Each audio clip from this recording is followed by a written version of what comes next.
Hey, how you doing? Welcome back to another episode of the Art of Making Things Happen podcast with me, Steve Sims.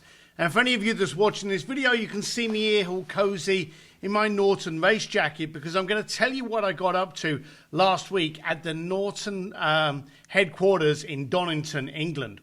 You see, I bought a Norton motorcycle a while ago. Many of you know I kind of like those things. And the founder actually saw me posting about the Norton and we kind of got in touch, and he made the mistake by saying, hey Sims, if you're ever in the UK, come on up to the factory. I'd like to give you a tour. So I'm sure he never thought it would actually happen with me being here in LA, but I was actually speaking in Marbella, had a stopover in England, called him up, took a couple of my friends, and we went up to the Donnington house and had a tour of the Norton Factory. And I say factory and kind of feel a bit strange for saying it because it was more like a part museum, part art gallery in the quality that they actually put together. But as I was getting a tour of this premise, carpeted floor, maximum bikes being built by hand, maybe 6. So it was a very intimate hand-built environment.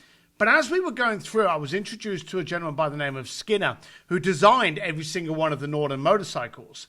And as we were going through the different areas, there were trays and little, little boxes that were suspended holding different parts. And each one of these parts was beautiful. And Skinner got out a headlamp bracket. Now, this isn't the most exciting thing you've ever heard of, a headlamp bracket, and it's not something that you should be excited about. But he passed it to us, and this thing had welds that could win awards. It was light. It was beautiful. It was something I didn't recognize. It literally looked like a piece of art. And he said that everyone that designs a part for one of the motorcycles has to put it on their desk. And I said to him, well, why is that? And he said, well, if you're not proud enough to actually display it and be proud of what you've done, then surely it shouldn't be on the bike.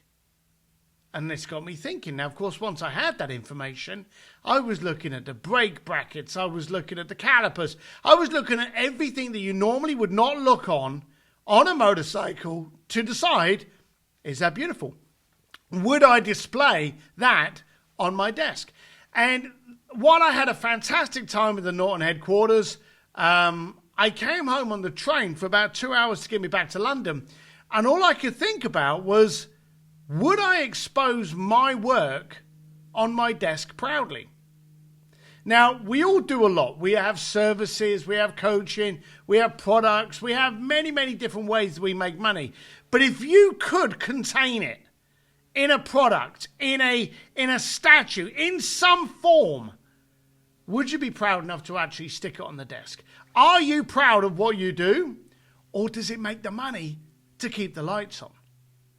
There's a different state of mindset when you're proud of something, because all of the intricacies and the baggage that comes along with your normal day-to-day, it subsides.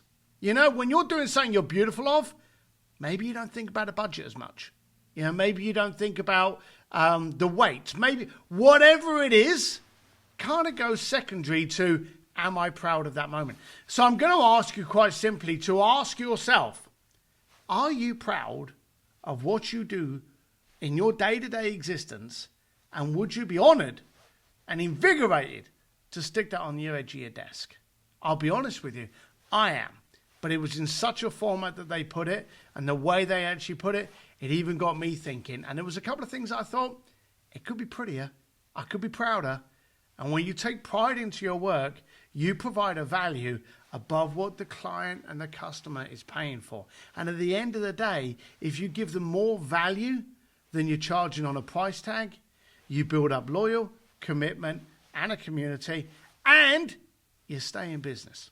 So this is me talking about my little recent trip up to the Norton headquarters and how it had such an impact on me outside of my motorcycling world, but I wanted to share it with you. Be proud of what you do. Imagine would you stick it on the desk. Ask yourself, and if the answer is a big fat hell no, then change it. Anyway, this has been another episode, short and sweet, of the Art of Making Things Happen podcast with me, Steve Sims, and I urge you to be better. All the best. Bye.